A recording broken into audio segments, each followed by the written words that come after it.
Bueno, les dije que tenemos invitada, nos hacen llegar de parte de El Hueco, la editora, una colección llamada Palabras Sonoras que incluye 3 libros. El primero es un poemario en el que participan 5 personas, se llama Poesías Encuentradas, letras que surgen a partir de los encuentros de poesía. El otro libro es una compilación de Félix Loyácono y Fausto Arce que se llama Glosas Encantadas, poesías del carnaval porteño. Y el último es Puffy, el punto final de esta historia de amor se escribe en un juzgado. Ana Matilde Nunciato nos visita y nos presenta su libro. Bienvenida, Ana. Hola. Estás muy tímida, no te asustes. Es amiga de la casa, vamos a contarles. Bueno, bienvenida. Gracias, Juan. ¿Es la primera vez que haces una nota por el libro en radio? Es la primera vez que hago una nota por el libro. Muy bien, muy bien. Asustada, Anita. Bueno, Anita, esto es un libro que vos escribiste casi como catarsis de un proceso de divorcio, ¿verdad? Claro, fue... En realidad cuando lo escribí no iba a ser un libro. Uh-huh. En un momento era necesario pensar y, bueno, escribir ayuda a pensar. Yo fui escribiendo las reflexiones que iban surgiendo de todo este proceso. Cuando pude parar y pude escribir, porque hubo un momento que no se podía. Uh-huh. Y claro, porque es un proceso espiritual también, ¿no? Fue un proceso muy doloroso y durante mucho tiempo yo iba haciendo lo que podía, lo que me salía. Y muchas personas me ayudaron a organizar mis ideas y a pensar. Y en un momento me tuve que ayudar yo a ordenarme y a escribir lo que iba pasando, lo que iba sintiendo, lo que iba recordando de cómo llegamos a la situación en la que llegamos. Todo eso se fue volcando a un papel, a muchos papeles en diversos formatos. Bueno, y mis amigas me decían que eso tenía que ser un libro. Germán, el editor del Hueco, es un amigo. Y le dije, ¿esto puede ser un libro? Y me dijo, sí puede. Wow. Y nos pusimos a trabajar y es muy difícil todo el proceso. Aprendí un montón de todo el proceso que es de editar un libro, es tremendo. Porque no alcanza con escribir. Claro. Hay que tomar muchas decisiones y bueno, Germán con mucho cuidado, mucho respeto y mucho cariño me acompañó en todo ese proceso y llegamos al libro que bueno, que se presentó en diciembre, una fecha medio complicada, pero también era catártica la necesidad de sacarlo, de la ansiedad, ¿no? de sacarlo y que esté circulando. Así que desde diciembre está circulando el libro.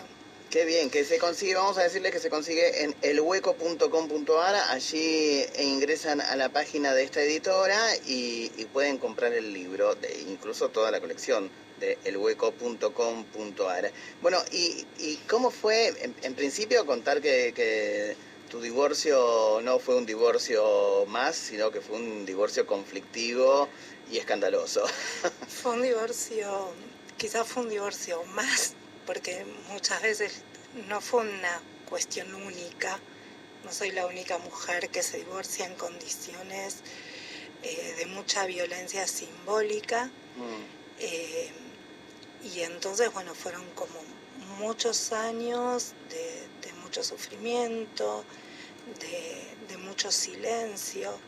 El primer capítulo del libro habla de la violencia que se ejerce cuando se anula la posibilidad de la palabra, ¿no? La violencia del no poder hablar, del no poder encontrar un interlocutor, un intercambio.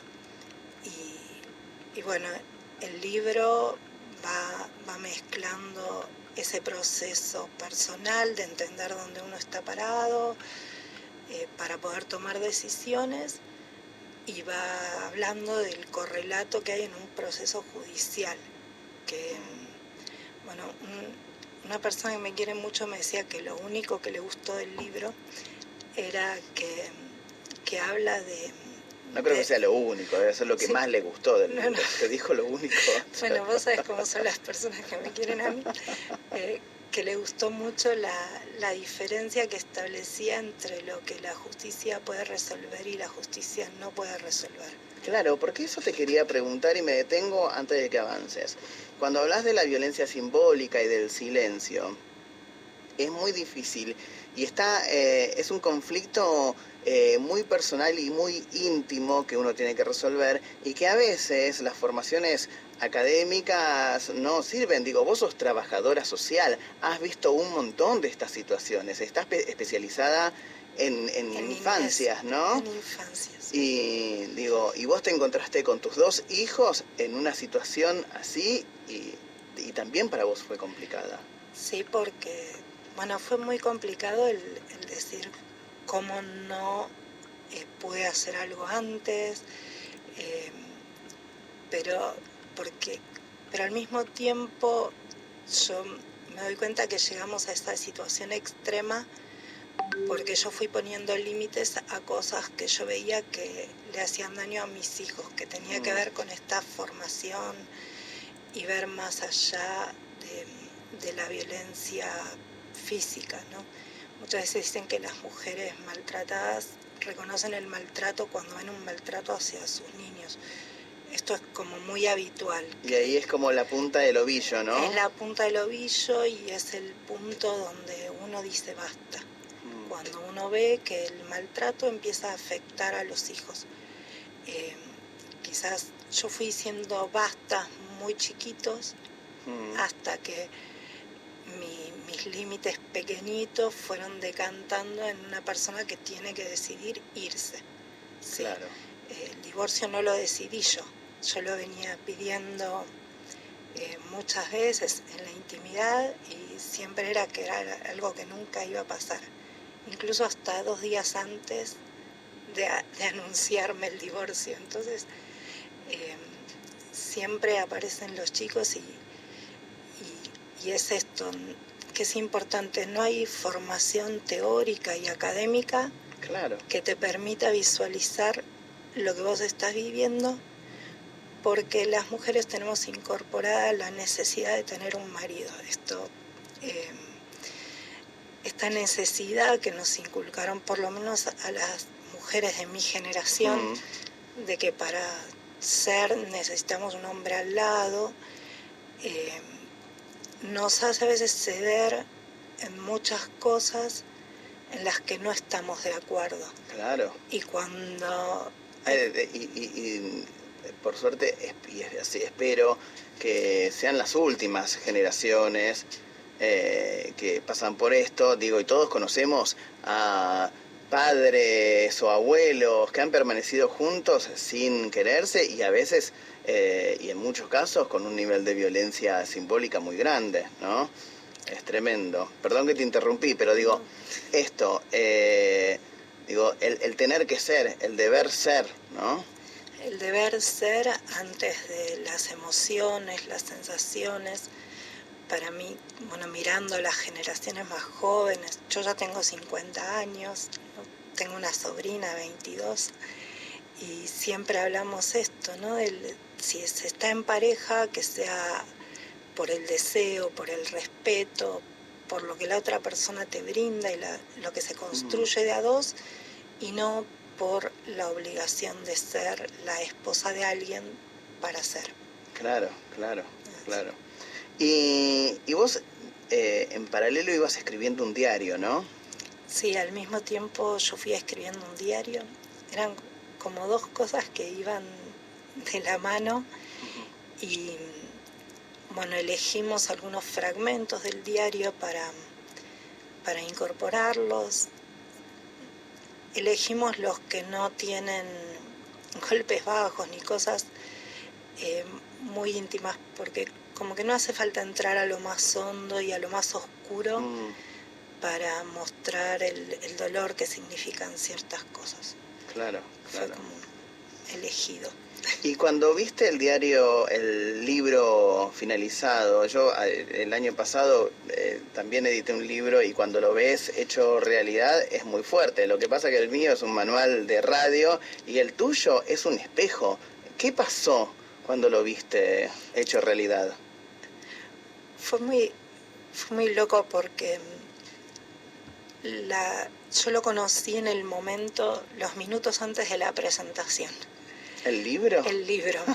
Porque bueno, fue muy a las corridas, porque es una producción independiente, entonces Claro. lo llevamos a la imprenta con la preventa, hicimos todo muy al borde y sabíamos que en la presentación los que estaban eran gente que nos quería, entonces no pasaba nada si no llegábamos, pero fue lindo llegar y la verdad que fue mucha adrenalina y recién una semana después lo pude agarrar, lo pude leer. Por momentos elijo leerlo como si no lo hubiera escrito yo y me emociona mucho.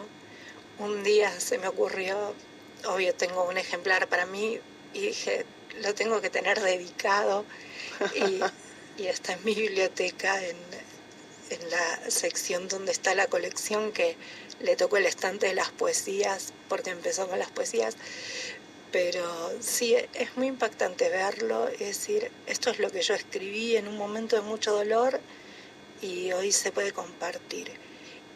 Y después es muy impactante la devolución de algunas personas que la mayoría que lo compraron son gente que nos conoce y Cuando habla en plural, habla de ella y de su editor, del Hueco, ¿no? y de mis hijos. Y de tus hijos, el nombre de tus hijos. Claro, hablo en nombre de mis hijos.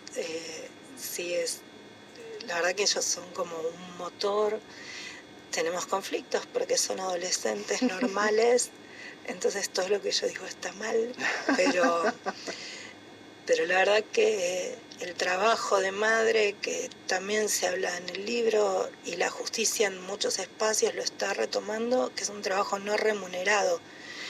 Y por un lado es muy gratificante cuando uno ve los resultados de su trabajo. Claro.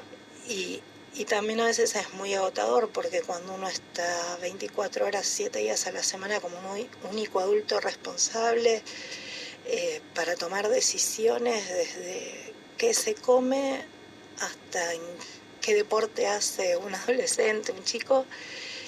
Los chicos eran más chiquitos cuando yo me separé, fue esto, ahora se van a cumplir 5 años y la verdad que eran muy chiquitos, entonces tomar todas las decisiones solo es todo un trabajo y por momentos cansa, pero se lo merecen, porque muchas veces pienso que si yo dejo de hacerlo, mis hijos sufren 2 abandonos. Claro. Es como, sería terrible y no quiero.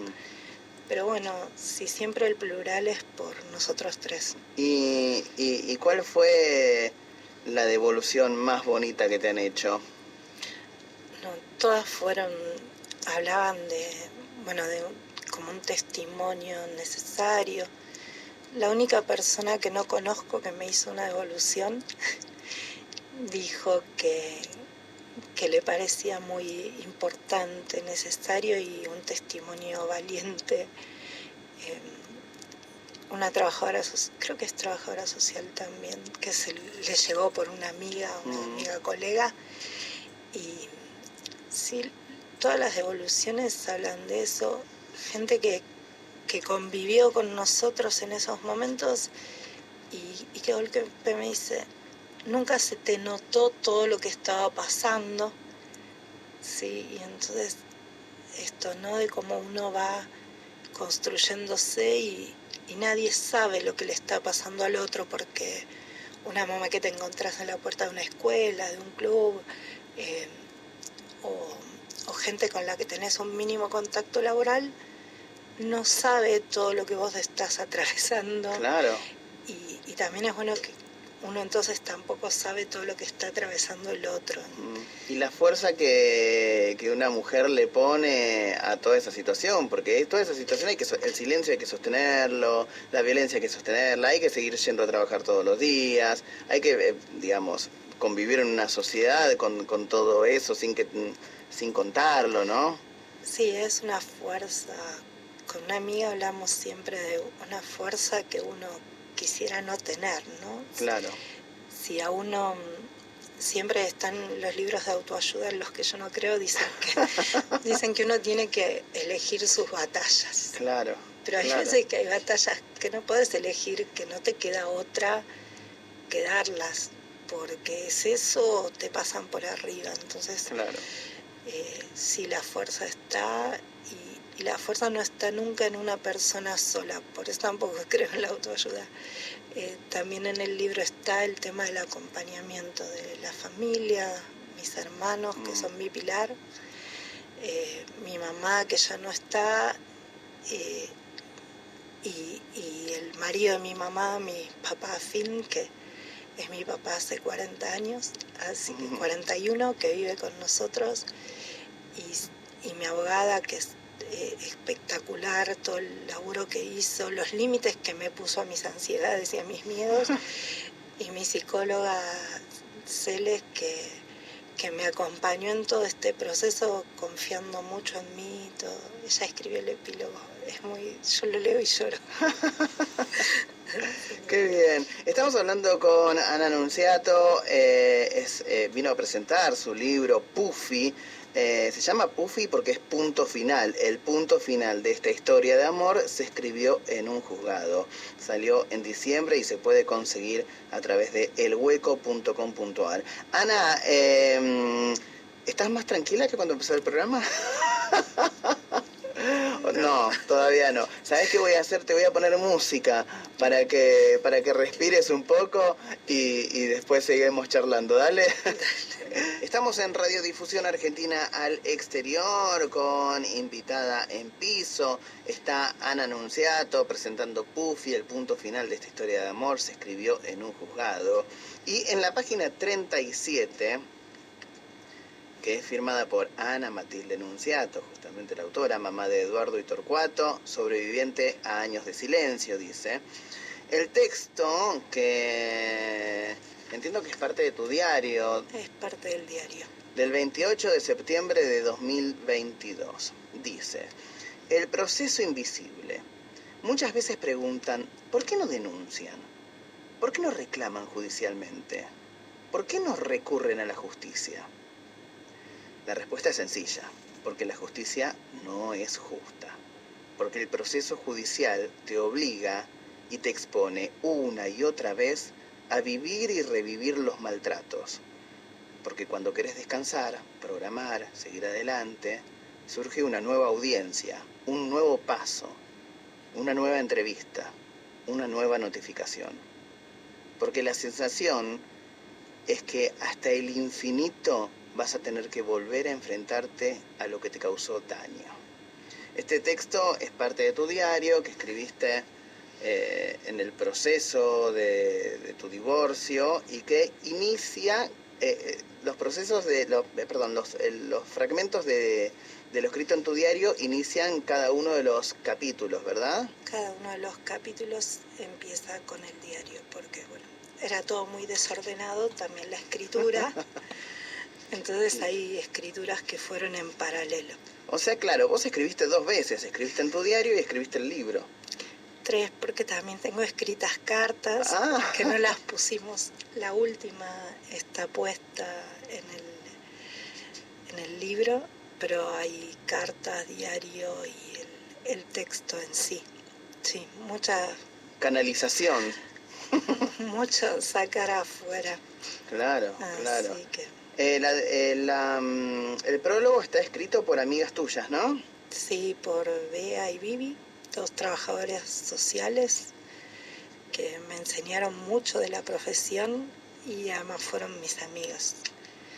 Vivi vivía a 4 cuadras de casa cuando me separé, que era pleno 2020, estábamos aislados. Yo estaba recién operada y me hacía las compras con la lista que yo le pedía y siempre me traficaban así de escondida un chocolate que no estaba en la lista para que sea feliz. Y Bea la conocí trabajando virtual y el primer día que nos conocimos trabajando presencial fue después de la muerte de mi mamá. Y no me conocía y me esperaba con un chocolate para decirme, y por eso las quiero mucho y además son dos profesionales excelentes que, bueno, se jubilan y eso, pero son buenísimas. Quiero rescatar, bueno, y el epílogo está escrito por tu psicóloga, Celeste Chegaray. Sí, por Celeste. Quiero rescatar dos datos que vos dijiste. Uno, que todo esto sucedió cuando estalló la pandemia, ¿verdad? Claro, yo me separé el 19 de febrero del 2020. O sea, 15 días antes de que sí, se decrete el aislamiento. No, yo me operé el 18 de marzo, porque bueno, también... Esa era la segunda pregunta. Yo me operé el 18 de marzo y el 19 de marzo se decreta el aislamiento. Contanos qué te pasó, si querés y si tenés ganas, con tu enfermedad. Bueno, yo tuve cáncer de mama detectado a tiempo el 14 de enero del 2020. Son fechas que uno no se olvida. En algún momento mi ex marido quiso decirme, bueno, yo me quedo hasta que vos te cures. Yo le dije que no hacía falta y bueno, igual después desapareció, pero sí, fue necesario mucho acompañamiento porque era recuperarse de una extracción de un tumor, una mastectomía, hacer los rayos en aislamiento. Los que alguna vez pasaron por eso saben que es un proceso muy cansador físicamente, porque aunque no haces nada, los rayos cansan. Y es algo que en general uno va acompañado, pero yo no podía ir acompañada, porque era 2020. Claro. El primer día me acompañó mi hermana y logramos que entre mi hermana, porque el enfermero habrá temido lo que pasaba si no la dejaba entrar. Y mi hermana me acompañó ese día y después, bueno, tuve que hacer todo ese proceso sola porque no podía estar en contacto con nadie. Fue muy... El aislamiento también contribuyó a que el dolor sea más grande porque fue mucho tiempo para enroscarse, para estar solo con las ideas de uno. Vos venís de una etapa de violencia, te diagnostican un cáncer y encima cae una pandemia. Claro, entonces tenía que estar sola. Tenía que estar sola con los chicos en casa todos los días, que cumplan con su escolaridad, cumplir con mi trabajo. Bueno, por suerte tuve muy buenas compañeras de trabajo, mis hermanos, mis amigas, mis viejos me ayudaron mucho a que no sea tan difícil, pero el aislamiento no ayudó. Claro, tal cual. Tiene una edición muy bonita el libro, hay que destacar porque el libro tiene una ilustración particular que está hecha por Tina Nunziato, que es tu hermana. Es mi hermana. En ese momento ella estaba cursando una carrera de Bellas Artes, que no voy a decir cuál es porque me voy a equivocar, y le pidieron que haga un grabado de una persona a la que admiraba y hizo ese grabado de mí. Y yo le dije en chiste, cuando todo esto que nos está pasando sea un libro, este dibujo va a ser la ilustración. Entonces cuando empezamos a trabajar con Germán en la edición, le digo, no, esta es la ilustración, no había posibilidad de cambio. Y bueno, tomamos la ilustración de Tina y ahí está. Y hay que contar que durante el transcurso del libro se encuentran fragmentos como si fuera un rompecabezas de esa ilustración, y al final del libro se encuentra la ilustración completa, que es muy bonita, que se te ve a vos con la cicatriz de la operación, unos barquitos de fondo que tienen que ver ahí con con la historia. Sí, con la historia, la vegetación. Sí, la vegetación tiene que ver también con... Hay cosas que son muy íntimas, que tienen que ver con discusiones cotidianas y que Tina tomó para reflejar cómo me veía. A mí la parte que más me gusta es la del tender. No Claro, son pajaritos, es un tender. Claro, hay una soga con broches arriba. Hay una soga con broches. Es así, cuando yo estaba embarazada en el 2010, compramos un tender. Y después, cada vez que yo quería cambiarlo, siempre había un problema. Y no te preocupes, yo te lo arreglo con un alambrecito. La verdad que un tender no es un objeto muy preciado. Además tan ostentoso, ¿no? Un tender nuevo. Y lo primero que hice, la primera vez que pude ir a comprar sola, crucé al súper que tenía enfrente de mi casa y me compré un tender. Y la llamé a mi hermana. Como símbolo de independencia. La llamé a mi hermana y le dije, Tina, tengo un tender nuevo, pero como si me hubieran comprado un auto. Un auto, la lotería. El tender es un símbolo de independencia porque hay veces que pasa por cosas tan chiquitas el reprimir el deseo del otro que no se notan y que por eso tampoco se pueden decir. ¿Cómo vas a decir, mi marido no me maltrata porque no me deja cambiar el tender? ¿Quién va a entender todo lo que hay atrás de un tender? Claro, Nadie. claro. Así que bueno, eso, el dibujo de Tina es muy lindo y elegimos partes del dibujo que son acordes a lo que se relata en cada capítulo. Tienen muchos símbolos. Qué bueno. Y también la presentación fue algo así, ¿verdad? Se fue armando este rompecabezas. La presentación fue muy emocionante, se fue armando este rompecabezas. Tomamos del libro de poesías una poesía de cada poeta, que son 5, y les pedimos que la lean. Vinieron, salvo Irene Ferrari, bueno, que ese día tuvo un compromiso previo, pudieron venir las 5 poetas, cada una leyó una de sus poesías y fueron armando el rompecabezas, que lo terminó de armar Tina, que es la que lo hizo. De sorpresa lo terminó de armar, ¿no? Sí, la sorprendimos con el pedido. Pero bueno. Muy bien. Bueno, y el proceso técnico del libro, ¿no? Lo que aprendiste un montón. Aprendí que hay que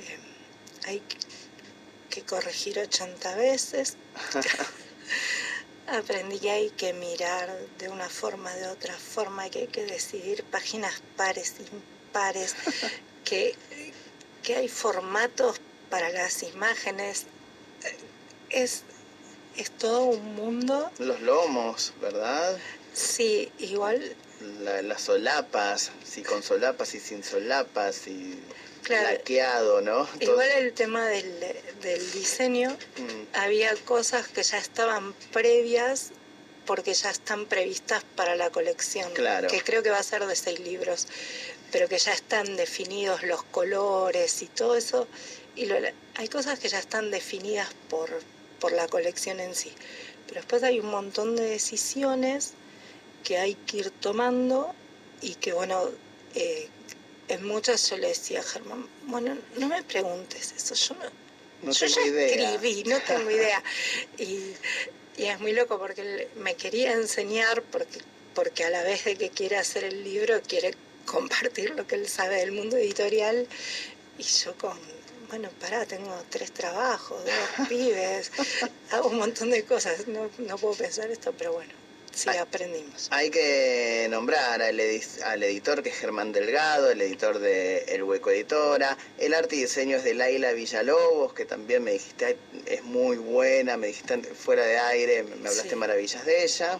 Y la corrección es de María Wallace. Sí, a María no la conozco, Laila sí, es divina y fue la que nos ayudó a ir armando esto con el dibujo de Tina, porque Tina estaba en una situación que no le podíamos pedir más ilustraciones. Claro. Y entonces fue Laila, pues le digo Laila, Fue Laila la que fue guiando las decisiones respecto a cómo organizar los capítulos, cómo mezclar el diario. Y bueno, lo hizo con mucho respeto y mucho amor, como todos los que trabajaron en el libro. Es muy interesante para todas las personas que estén pasando por una situación de violencia, reconocer no solamente que la violencia es física, sino también simbólica, ¿no? En cada cosita, ¿no? Detectarlo rápido. ¿Cuál es no hay forma, porque cada caso es particular, ¿no? Pero ¿cuál es la alarma que hay que hacer sonar? A mí me parece que la alarma que hay que hacer sonar es cuando vos sentís que las decisiones de tu vida las está tomando otro. Las más chicas y las más grandes. No hay una alarma concreta, pero cuando te das cuenta que te estás alejando de hacer las cosas que vos querías hacer, por ejemplo, yo iba a la cancha, bailaba murga, dejé de hacer esas cosas. Cuando te das cuenta que tu vida se está centrando en cuidar una casa y dejaste de hacer otras cosas. Si en tu proyecto siempre cuidaste tu casa y nunca fuiste de hacer otras cosas, no está mal, porque cada uno elige cómo vive. Pero cuando vos te das cuenta que estás dejando de hacer las cosas que te hacen feliz para cumplir con un rol en una casa, hay algo que te tiene que hacer ruido. Para mí la alarma es esta, cuando empezás a dejar cosas y cuando tu palabra empieza a desaparecer y vos vas hablando en nombre de otro. Cuando tu voz se va. Es muy difícil decir esto es, porque justamente es un silencio y es un miedo a decir lo que sentís, lo que pensás, un miedo a perder a la otra persona, un miedo a quedarte sola. Esas son alarmas. Les recordamos que hay una línea que atiende a las víctimas de violencia aquí en Argentina, que es la 144, trabaja las 24 horas y se puede llamar desde cualquier número de teléfono. Sí, también siempre se puede llamar al 911, hay, en la ciudad por lo menos, yo sé por mi trabajo funciona muy bien la respuesta ante situaciones de violencia. Y si no, siempre se puede buscar a alguien para hablar, a una persona que tome en serio lo que te pasa. Eso también es, quizás sin llegar a avanzar en lo judicial hasta no estar seguro de tener la fuerza para hacerlo. Claro, porque eso también requiere un montón de fuerza. Y no sentirse culpable por no haber tenido la fuerza. Y también es importante que cuando uno escucha, no preguntar el por qué la otra persona no hizo algo antes, ¿sí? No preguntar por qué. Las personas hablamos cuando podemos. Entonces, en el momento que una persona puede hablar, ahí escucharla y ahí, escuchándola, tomar decisiones, ayudarla a tomar decisiones a este respecto. Ana Matilde Nunziato, la autora de Puffy, el punto final de esta historia de amor se escribió en un juzgado. Les recordamos que pueden encontrar este libro, pueden comprarlo a través de la web de la editorial, elhueco.com.ar. Ana, gracias por haber venido a la radio, por ponerle fuerza por invitarme. a esta exposición que nunca habías tenido. No. Bueno, espero que sean muchas, así la gente se entera de tu libro y lo puede comprar y estoy segurísimo que va a ayudar a un montón de personas. Sí. Esperemos que sirva. Buenísimo. Y cualquier cosa te escriben en las redes, se te puede conseguir en redes. No sos una persona de redes. No tengo redes, pero en la página de la editorial están las redes de la editorial y ahí pueden hablar con Germán y eso. Buenísimo. Gracias por haber venido. Gracias, Juan.